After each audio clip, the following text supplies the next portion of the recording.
ছোটবেলায় তিলের খাজা আমরা অনেক খেয়েছি, তবে এখন খেতে মন চাইলেও সেই রকমভাবে আর পাওয়াই যায় না। এই তিলের খাজা খুব সহজেই বাড়িতে বানিয়ে ফেলতে পারবেন। একদম তৈরি করা সহজ, ভীষণ ভালো লাগে। অল্প কয়েকটা উপকরণ নিয়েই আপনারা বাড়িতে তৈরি করে ফেলতে পারবেন। তিলের খাজা বানানোর জন্য আমি কি কি উপকরণ নিয়েছি চলুন এবার দেখে নিই। এখানে নিয়েছি 200 গ্রামের কাঁচা বাদাম, এটা পুরো কাঁচাই নিয়েছি, আমি বাড়িতে ভেজে নেব। আপনারা চাইলেই ভাজা বাদামও নিতে পারেন। তবে কি বলুন তো, এখানে আর একটা কথা, আপনারা চাইলে একটু বেশিও দিতে পারেন তিলের খাজার মধ্যে, বা স্কিপ করতেও পারেন। যদি মনে করেন যে আপনারা শুধু তিল দিয়েও করবেন তাও করতে পারেন। এবারে দেখতে পাচ্ছেন তিল নিয়েছি, এটার পরিমাণটা আমার মনে নেই, তবে আমার যা ডিবের মধ্যে যতটুকু ছিল আমি সবটা নিয়েছি। আর এই যে এটা নিয়েছি গুড়, এটা হচ্ছে আখের গুড়। আখের গুড় আর ভেলি গুড়, কিন্তু দুই রকম গুড় আমার কাছে ছিল, দুই রকম গুড় দিয়ে মিক্সড করেই করব। চলুন এবারে কিন্তু প্রথমে কাজটা করব, আগে ভালো করে বাদামগুলো ভেজে নেব। কাঁচা বাদাম যেহেতু নিয়েছি, এটাকে ভালো করে ফ্রাই করে নিতে হবে, ভেজে নিতে হবে। আর এই ভাজার জন্য আমি অনেকটা সময়, আমার এখানে বাদাম ভাজা প্রায় কমপ্লিট হয়ে গেছে। আগের থেকে দেখতেই পাচ্ছেন একদম কিন্তু কালারগুলো চেঞ্জ হয়ে গেছে। গরম গরম বাদাম ভাজাটা আমি একটা স্টিল পাত্রে ঢেলে রাখবো, আর ঠান্ডা হওয়ার জন্য ওকে কিছুটা সময় সাইডে রেখে দেবো। এবারে কিন্তু ওটার কাজ আছে। তার আগে আমরা এবার তিলটা অল্প আঁচে করে, একদম ধিমি আঁচে করে ভেজে নেব। ভাবে একই কড়াইয়ের মধ্যে তিলগুলো এক এক করে ঢেলে নিলাম সবটাই। আর এটা ভাজতে কিন্তু অবশ্যই ধ্যান রাখবেন যাতে করে তিলগুলো পুড়ে না যায়। পুড়ে গেলে কিন্তু খেতেও খারাপ লাগবে, দেখতেও কিন্তু বাজে লাগবে। সাদা তিল সাদা সাদা হয়ে থাকবে, কিন্তু তার ভেতরে ভাজা ভাজা অনেক সুস্বাদু। আর তিলটা ভাজার সময় এতটা সুন্দর স্মেল বার হয়, কি বলবো বন্ধুরা, আপনারা যদি বাড়িতে করে বানান তাহলে বুঝতেই পারবেন তিলের স্মেলটা আলাদা একটা লেভেলের। আমার সেই দিনটার কথা মনে পড়ছে আমি ভয়েস ওভার দেওয়ার সময়। যাই হোক, ওটা আলাদা কথা। আর আমি তিলটা আস্তে করে ভেজে নিচ্ছি, আস্তে একদম ধিমি আঁচেতে। আর কন্টিনিউ আমি কিন্তু নাড়াচাড়া করছি যাতে করে তিলের নিচের অংশটা পুড়ে না যায়। আর দেখতেই পাচ্ছেন কালারটা কি ভালো লাগছে, একটু আগে থেকে চেঞ্জ হয়ে গেছে। খুব ভাজা ভাজা করব না, বা ব্রাউন কালারও করব না, কিন্তু সাদাই থাকবে, তবু ওটার মধ্যে হালকা ডিফারেন্স আসবে। এটার দিকে কিন্তু অবশ্যই কিন্তু খেয়াল রাখতে হবে, তাহলে তিতকুটি ভাব চলে আসবে। দেখতেই পাচ্ছেন আমি কিন্তু গ্যাসের আঁচটা একদম স্লো করে ভেজে নিচ্ছি। কীরকম স্লো রাখছি, আর এদিকে কন্টিনিউ কিন্তু নাড়তে থাকবো। আর এই যে দেখতেই পাচ্ছেন, এই যে ভাজা হয়ে এসছে, একটা দুটো কিন্তু ব্রাউনও এসে গেছে। এইভাবেই কিন্তু ভাজা কমপ্লিট করে নিতে হবে। আমি আর ভাজবো না, একদম গ্যাস বন্ধ করে দেব। এবারে গ্যাসটা বন্ধ করে নিয়ে এবার এই তিলটাকেও একটা স্টিলের পাত্রের মধ্যে ঢেলে রাখলাম।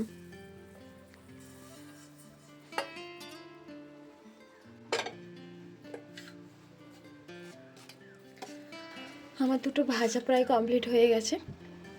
এবারে এই বাদামটাকে এইভাবে এরকম মশলা দিয়ে খোলাগুলো ছাড়িয়ে নেব।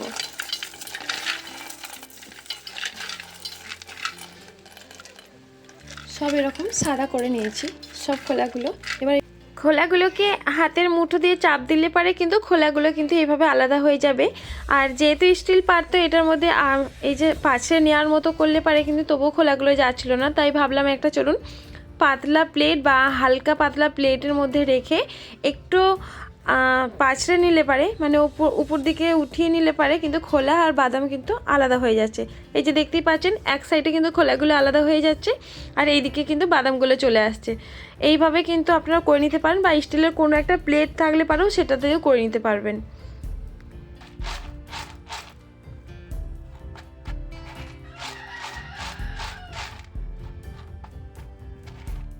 এই যে আমার কিন্তু এখানে বাদামগুলো একদম সুন্দরভাবে পরিষ্কার করা হয়ে গেছে, একটাও খোলা কিছুই নেই। আবার এটাকে স্টিল পাত্রে ঢেলে নেব।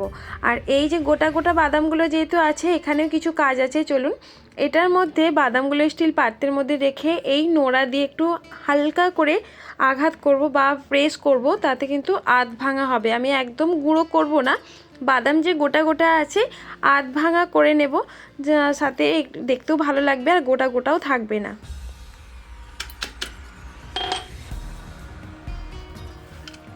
এরকম আধ ভাঙা করে ভেঙে নিয়েছি।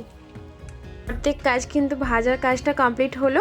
এবারে চলুন ওই কড়াটাই আবার গ্যাসে বসিয়ে এবারে গুড়টাকে ভালো করে গলিয়ে নেব। আমার যেহেতু ভেলি গুঁড়ো আছে আর আখের গুড় আছে, ভেলি গুড় একটা ছিল, বেশি বড় ছিল না, এই যে লাস্টের একটা বড় মতো একটা তাল ছিল, আর এই বেশি পরিমাণে আখের গুড় ছিল। আখের গুড়ের স্বাদ কিন্তু অনেকটা বেশি। আপনারা হাতের সামনে আপনাদের যা থাকবে, যেই গুড়ই থাকুক না কেন সেই গুড় দিয়ে আপনারা করবেন। আর এই যে এর মধ্যে কিন্তু অল্প পরিমাণে, একদম অল্প পরিমাণে, খুব বেশি না, অল্প পরিমাণে পানি একটু দিয়ে নেব, যাতে করে গুড়গুলো একদম খুব সহজে গলে যায়।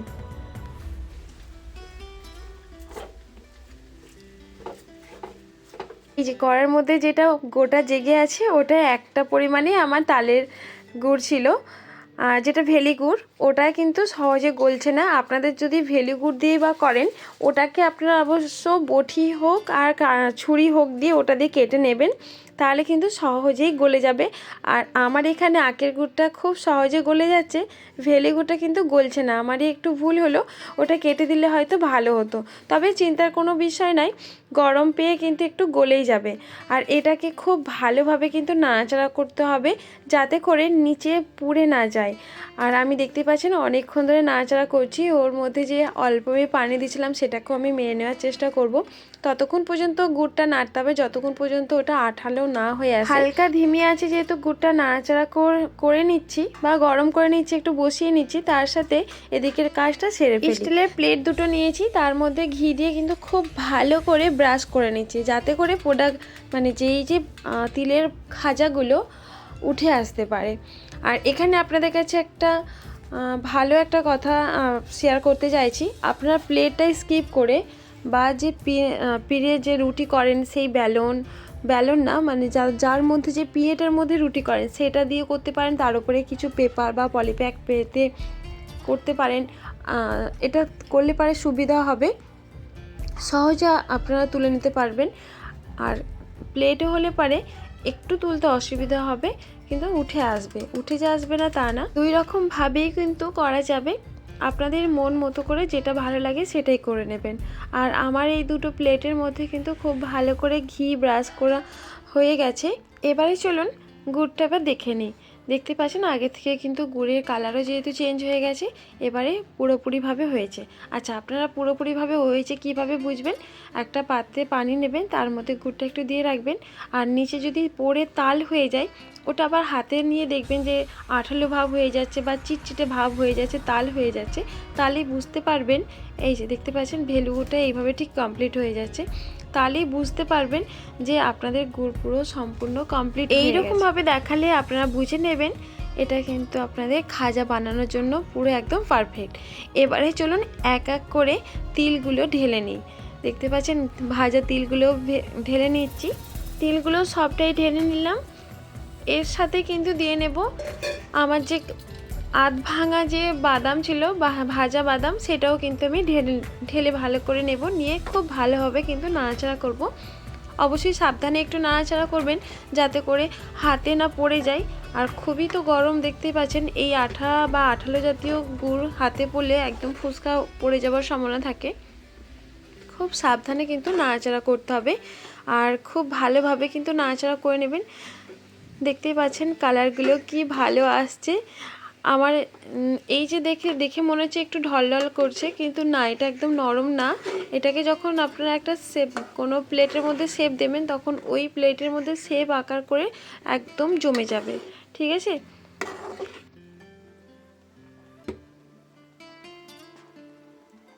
এবার যে ঘি মাখিয়ে রাখা প্লেটের মধ্যে সবটা ঢেলে নেব।